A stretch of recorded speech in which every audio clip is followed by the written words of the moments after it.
नमस्कार दोस्तों, राजशाला info channel में आपका स्वागत है। शिक्षा विभाग से संबंधित न्यूनतम अपडेट्स के लिए हमारे चैनल को लाइक, शेयर और सब्सक्राइब कीजिए and press the bell icon.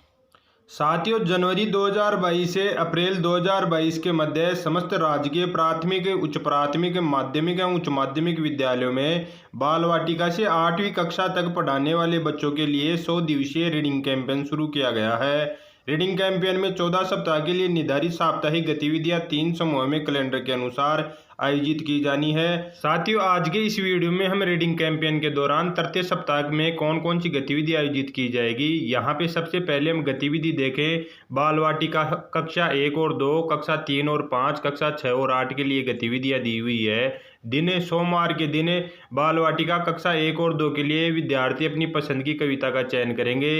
इसी प्रकार कक्षा 3 और 5 के विद्यार्थी शिक्षक छात्रों के लिए नैतिक महत्व की कहानियों का चयन करेंगे। कक्षा 6 और 8 के विद्यार्थी अपनी पसंद की कविता का चयन करेंगे।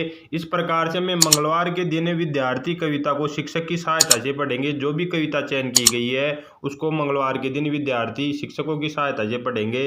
इसी प्रकार 3 और 5 के लिए विद्यार्थी कहानी को कक्षा में पढ़ेंगे और 6 और 8 के लिए विद्यार्थी कविता को कक्षा में पढ़ेंगे। इसी प्रकार हमें नेक्स्ट डे बुधवार के दिन विद्यार्थी कविता को कक्षा में स्वयं पढ़ेंगे। तो इससे पहले रोज विद्यार्थी कविता को शिक्षक की सहायता से पढ़ रहे थे, तो अगले दिन विद्यार्थी कविता को स्वयं पढ़ेंगे। 3 और 5 के लिए गतिविधि विद्यार्थी से सुनाई गई कहानियों का अंत बदलने को कहा जाएगा। इसी प्रकार कक्षा 6 और 8 के लिए विद्यार्थी कविता को कक्षा में पढ़ेंगे। नेक्स्ट डे गुरुवार के दिन हमें छात्र कविता को शिक्षक की सहायता से अनुवर्ती रूप में पढ़ेंगे। इसी प्रकार कक्षा 3 और 5 के लिए गतिविधि होगी, विद्यार्थी कहानी को नया रूप देकर कक्षा में सुनाएंगे। और कक्षा 6 और 8 के लिए गतिविधि होगी, विद्यार्थी कविता को शिक्षक की सहायता से अनुवर्तन रूप में पढ़ेंगे। इसी तरीके से नेक्स्ट डे हमें आयोजित करनी होगी गतिविधि बाल वाटिका कक्षा 1 और 2 के लिए शुक्रवार को। साथियों, छात्र कविता को कक्षा में अनुवर्तन रूप में पढ़ेंगे। इसी प्रकार कक्षा 3 और 5 के लिए गतिविधि शिक्षक कहानी के मुख्य पात्रों को कक्षा में चर्चा करेंगे। जो भी नैतिक शिक्षा से संबंधित कहानी विद्यार्थियों को दी हुई है उसके जो मुख्य पात्र हैं उनके बारे में शिक्षक चर्चा करेंगे। कक्षा 6 और 8 के लिए गतिविधि विद्यार्थी कविता को अन्य छात्रों के साथ मिलकर पढ़ेंगे। इसी प्रकार हमें नेक्स्ट डे शनिवार के दिन जो गतिविधियां आयोजित करनी है बाल वाटिका कक्षा 1 और 2 के लिए, छात्र कविता को कक्षा में अन्य छात्रों के साथ मिलकर पढ़ेंगे। इसी तरीके से कक्षा 3 और 5 के लिए विद्यार्थी परिवार के सदस्यों को कहानी सुनाएंगे। कक्षा 6 और 8 के लिए गतिविधि आयोजित होगी शनिवार के दिन, विद्यार्थी कविता को अन्य छात्रों के साथ मिलकर पढ़ेंगे। इस प्रकार से हमें प्रत्येक दिन यह सभी गतिविधि जो समूह के अनुसार दी हुई है आपको आयोजित करवानी है। फर्स्ट समूह की गतिविधि, सेकंड समूह की और तृतीय समूह की। विभागीय निर्देश के अनुसार हम गतिविधियों के बारे में जाने।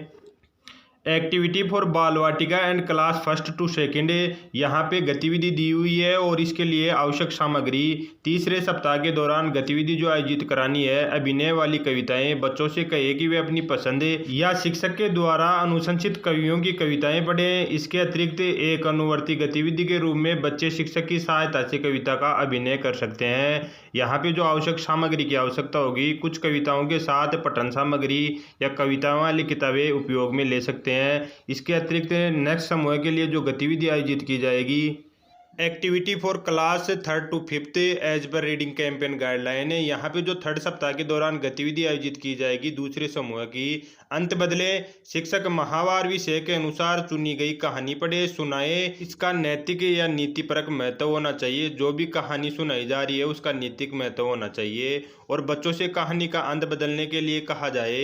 इसके अतिरिक्त प्रमुख नायक के रूप में उन्होंने दी गई स्थिति में कैसे कार्य किया होगा।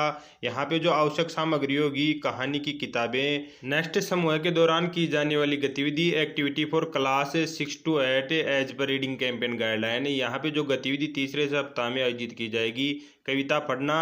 छात्रों को अपनी पसंद के कवियों की शिक्षक के द्वारा अनुशंसित, परिवार द्वारा अनुशंसित कविताओं को पढ़ने के लिए कहा जाएगा। यहाँ पे आवश्यक सामग्री कविताओं वाली पुस्तकें या कविताओं वाली कोई अन्य पठन सामग्री हो सकती है। तो दोस्तों, इस प्रकार से हमें यह सभी गतिविधि तीसरे सप्ताह के दौरान प्रत्येक समूह से आयोजित करवानी है। धन्यवाद साथियों।